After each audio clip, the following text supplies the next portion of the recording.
Hello, everybody. Well, we are continuing this talk with Pastor Dele, and it's interesting. How do you survive in a foreign land? I know you've mentioned a few points, but before you continue those points, do you know people really? Because people, relatives back at home and family members back at home are waiting for some of them and saying, "Oh, he's gone for 20 years. He's gone for 30 years. He's gone for 40 years. We don't know where he is." Do you think there are situations? Have you run into people like that? Not run into people like that. I know a lot of people like that. No. And what happened? Who are not really making it. Of course, they through no fault of theirs, but through their ignorance when they got there. And for people who are watching this telecast, I believe that it's a great opportunity to address the errors of the past, if there was any. And if there are no errors and people are just entering a foreign land, I believe this is an eye-opener to prevent them from running into errors. Now, what happened was that some people got to a foreign country, and the first 5 years of their life was doing drugs, moving with the wrong friends, stealing, being locked up by the police, having a criminal record, and with that, they cannot do anything with their name because they are messed up. Some people got there and they got to a foreign land as a student. And instead of adding value, they abandoned their education for work. But what people have forgotten is that... Because some people say you need to, you cannot go to school if you don't have a scholarship and you don't have rich parents. Yeah, but that is... But they need to go work, so they abandon their education. That happens to a lot of people. But that is deception. I, as a person, I worked 7 years at night and studied 7 years during the day. You understand? Alongside. So when did you sleep? Well, if I'm able to find 1 or 2 hours, 2 or 3 hours here and there, and I did it. I sponsored myself to the university. I didn't get bursary. I didn't get any support from the government because I had no immigration status. Even the work that I was doing then I was just working, taking a risk to work, and I paid my way.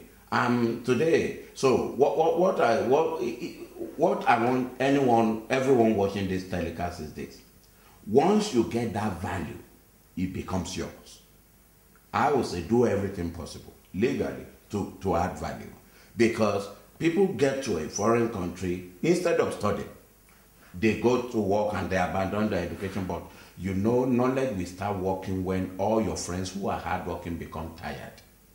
When they can no longer do anything, that's when education kicks off. You see lawyers, they make their monies in their 60s, doctors, accountants, they make their money. When everyone is retired, they are still consultants. So knowledge, you cannot abandon education for work, because eventually you will get older than your age. Eventually you work to pay bills and you become frustrated. So there will be a time when you cannot go and still be cleaning the toilet or the metro.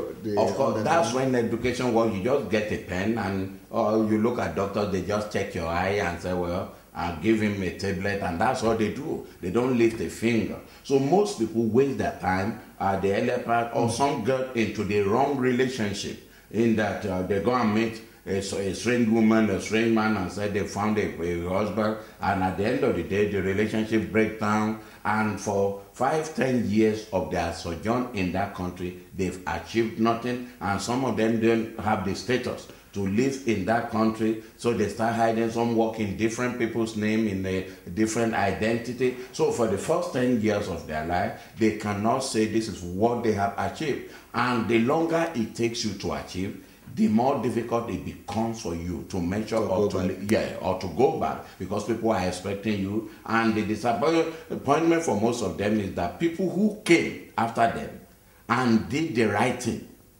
who have been going back home and showing them that I'm back with goodies. But people who have been there, so we've seen a lot of people, 10, 20 years, some got married to the first person, if the marriage broke down, they got another person, they took this property from them, they took that property from them. So that was why I said, in everything you want to do. When you get into a foreign culture, make sure you have God on your side so that He can lead you. Wow. The deep, call it onto the deep, so that you don't get into the wrong group, you don't get into the wrong association, you don't get married to the wrong person, you don't abandon your education for a piece of bread. So surviving in a foreign land, one has got to do everything. If you need to get knowledge, make sure you get it and work. If you look at some of my people, I ask my church members, I say, how old am I? They don't know. Some of them say you are in your 30s, some of them say you are in your 40s. Some I say, well, you know what? Because I don't do much. Education has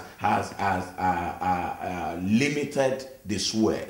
It has limited the hard labor. It has reduced everything because I only need to sit down and sign paper. So what I'm trying to say, and this life, and some people watching this telecast may turn around and say, well, not everybody can be a lawyer. I didn't ask them to be a lawyer.